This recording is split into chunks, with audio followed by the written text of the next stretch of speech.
Welcome to the Deep Dive. This is where we take the sources you send us, those topics you're curious about, and really boil them down to the essentials, fast. Exactly. We help you get up to speed quickly. And today we're diving into the world of, well, a legend, Warren Buffett. That's right. We've got some interesting material. First up, a set of questions focusing specifically on his shareholder letters. They're quite famous. And second, we actually have an excerpt from one of those letters. It's called Berkshire Past, Present, and Future.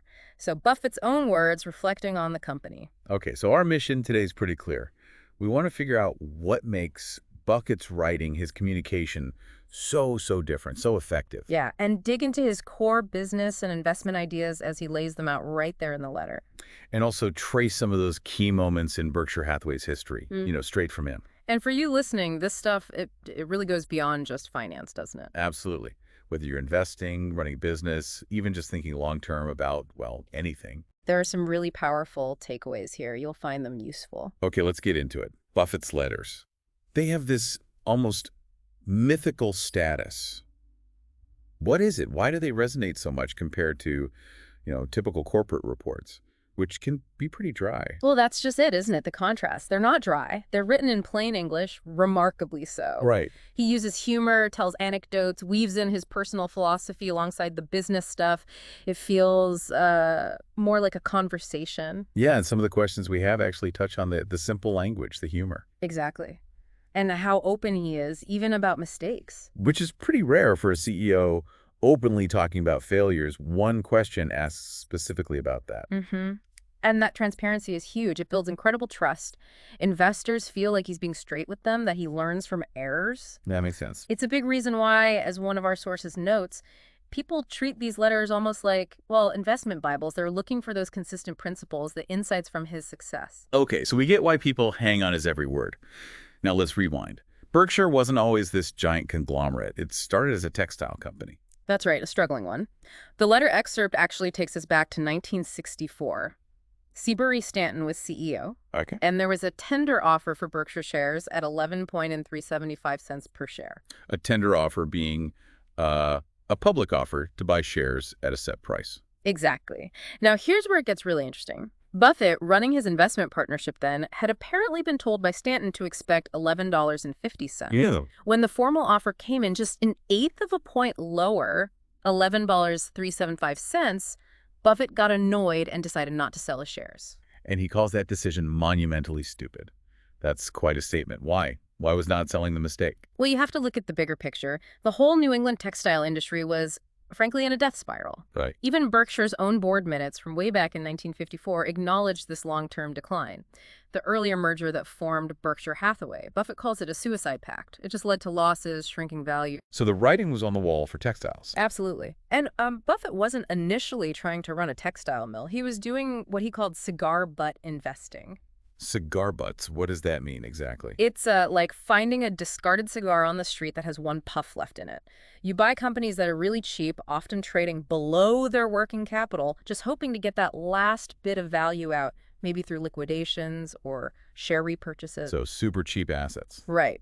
He was buying Berkshire around $7.50 a share, way below its book value, thinking he'd profit from these expected repurchases, like that $11.375 tender offer. But that tiny disagreement over an eighth of a point changed everything. He didn't sell. Nope. Instead, he started buying more. And by 1965, his partnership, BPL, had control. He became, as he put it, the dog who got the car. Pretty much. Suddenly, he owned a controlling interest in this struggling business he never really wanted to run long term. All because of a tiny price dispute.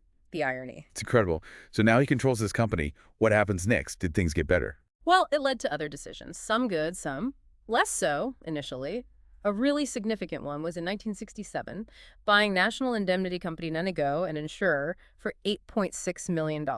And this is another one he flags as a mistake, right? Yep. Colossal mistake. But insurance became huge for Berkshire, so why the regret? The mistake wasn't buying Nenigo itself. Nego was a gem. The mistake, in his view, was buying it for Berkshire Hathaway instead of for his investment partnership, Buffett Partnership Ltd., or BPL. Ah, I see. The ownership structure. Exactly. The seller intended to sell to Buffett personally, or his partnership. If BPL had bought Necco, Buffett and his partners would have owned 100% of this fantastic insurance business outright.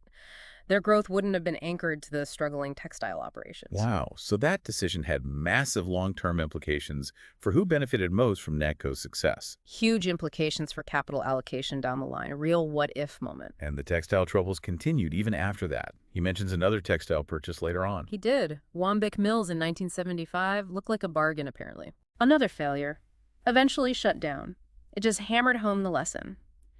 Turning around businesses in dying industries is incredibly hard, no matter how cheap they seem. So lots of tough lessons early on.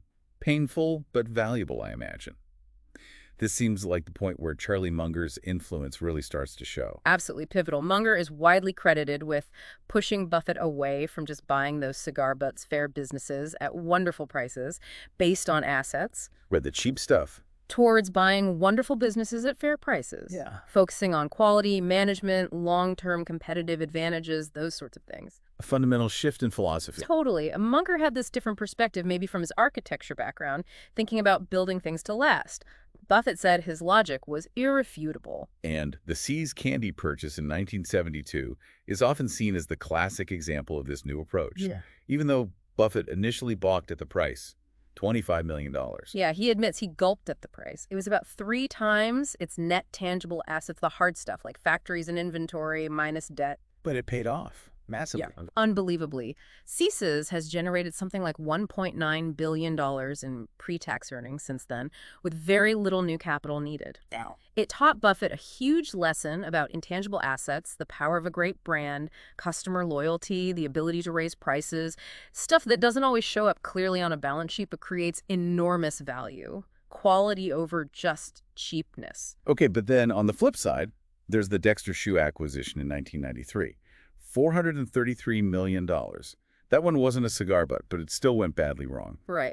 Dexter looked like a solid business, good track record, but Buffett admits he completely missed the threat from foreign competition that basically destroyed its competitive advantage almost overnight. It was a misjudgment of the business mode. Yes, but the real killer, the thing that magnified the error enormously, was how he paid for it. Ah, he's Berkshire stock. Exactly. $433 million worth of Berkshire stock back then. That same stock today would be worth, well, the letter says around $5.7 billion. Oh, wow. That's painful. It's a brutal lesson in not overpaying, especially using your own valuable currency or stock for a business that turns out to be mediocre or worse. The opportunity cost is just staggering. A very expensive lesson indeed. Okay, so let's shift to Berkshire today. It's this huge conglomerate, which is a structure that often gets a bad rap, right? Yeah. Why does it work so well for Berkshire? Yeah, the letter acknowledges that poor reputation. You know, conglomerates in the past were sometimes just about empire building or financial gains. But for Berkshire, the structure offers real lasting advantages. The biggest one is probably rational capital allocation. Meaning moving money around efficiently. Precisely. Berkshire can shift huge amounts of capital from businesses that generate cash but have limited reinvestment opportunities to other areas within Berkshire that do have great opportunities. And they can do this internally without the significant tax bills or transaction costs an individual investor or even another company would face selling one thing to buy another. Like avoiding the problem they had being stuck reinvesting in textiles for too long. Exactly that kind of problem. Plus, they have the flexibility to buy not just whole companies, but also large stakes in publicly traded companies, common stocks. Right. That just widens the field of opportunities enormously. And there's another aspect too, isn't there? About being a good home for businesses. Yes, this is really interesting. Berkshire has become the preferred buyer for many founders or families selling excellent businesses. Why is that? Because they often prioritize keeping the company's culture, its people, its headquarters intact. They're not usually buying to slash costs for synergies like a competitor might. Right. And they're not loading the company up with debt like many private equity firms tend to do. They offer a permanent, stable home. So sellers who care about more than just the absolute top dollar find Berkshire attractive. Very much so. And following on that, why doesn't Berkshire spin off some of its successful businesses? People sometimes suggest that. Buffett argues strongly against it in the letter. He says spin-offs would actually destroy value overall. How so? Well, you lose that capital allocation flexibility we just talked about. You lose the stability and strength that comes from being part of the larger Berkshire group, what he calls control value. And sometimes there are tax advantages to staying combined. He even points to a company called LTV as an example of how excessive corporate shuffling and spin-offs can lead to disaster. Okay, that makes sense. So looking forward now, what's Buffett's outlook for Berkshire's future? He seems pretty confident. He is, fundamentally. He believes there is a very low chance of permanent capital loss for patient shareholders because of the underlying value of the businesses Berkshire owns. But with a caveat about price. Definitely. He warns against buying the stock when it's significantly overvalued. He uses the example of near twice book value. Buying too high means it could take a long time just to break even, let alone get a good return. And his advice for shareholders, current or potential? Think long term, at least 5 years, he suggests. And crucially, don't use borrowed money to buy the stock. He reminds people the stock price has had significant drops in the past, sometimes 50%. Good reminder. He also stresses Berkshire's incredible financial strength. It's built on 3 pillars: reliable earnings from diverse sources, massive liquid assets, mostly super safe U.S. Treasury bills, and no major near-term cash demands. That strength was vital in the 2008-2009 crisis. Yeah, they were a source of stability then. Absolutely. Now, he's realistic that the percentage gains won't be like the early days. The company's just too big. Makes sense. Law of large numbers. Right. But he still expects Berkshire to outperform the average American company over time. And eventually, yes, they'll have so much cash they'll need to return more to shareholders. Through dividends or buybacks. His preference, clearly stated, is for share repurchases, but only when the stock is trading below its intrinsic value. He sees that as the most efficient way to benefit ongoing shareholders. It all ties back to that shareholder-focused approach outlined in their principles. Succession is obviously a huge topic. Yeah. What does the letter say about life after Buffett?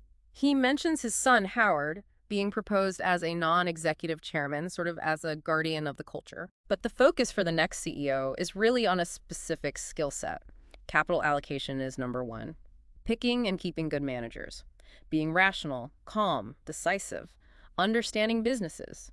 Human behavior. Knowing your limits. Crucially, knowing your limits and always putting the company first, fighting what he calls the ABCs: arrogance, bureaucracy, and complacency. And he feels good about the internal options. Very confident. He says the successor is likely internal, and he praises the investment managers already in place, Todd Combs and Ted Weschler, who handle huge sums and could also help evaluate big acquisitions. It sounds like the structure is designed to endure. That's the goal. He even highlights how unique their shareholders are, pointing to a vote where a proposal for a dividend was overwhelmingly rejected. Shareholders understand and buy into the long-term reinvestment philosophy. Right. So let's try and wrap this up. Key takeaways from this deep dive. Well, first, Buffett's communication is unique. It's plain-spoken, honest, even about mistakes, and that builds trust and reveals his core thinking. Second, those early years, the mistakes like textiles, the shift influenced by Munger towards quality businesses, that was absolutely foundational. Definitely. Learning from Dexter Shoe, learning from See's Candy. And third, the conglomerate structure, often criticized, actually provides Berkshire with huge advantages in capital allocation and attracting great businesses for the long haul. Yeah, it's a structure that works for them because of how they manage it. Exactly. And understanding all this gives you, the listener, a really valuable lens for looking at not just investing, but business strategy, long-term thinking in general. So here's a final thought for you to chew on. Buffett constantly talks about intrinsic value and thinking long-term when looking at businesses. How could you maybe apply those same ideas looking past the surface, focusing on fundamental long-term worth to evaluating your own career choices, or maybe even your personal goals? That's a great question to ponder. Lots to think about there. Definitely something worth reflecting on. Thanks for joining us for this deep dive.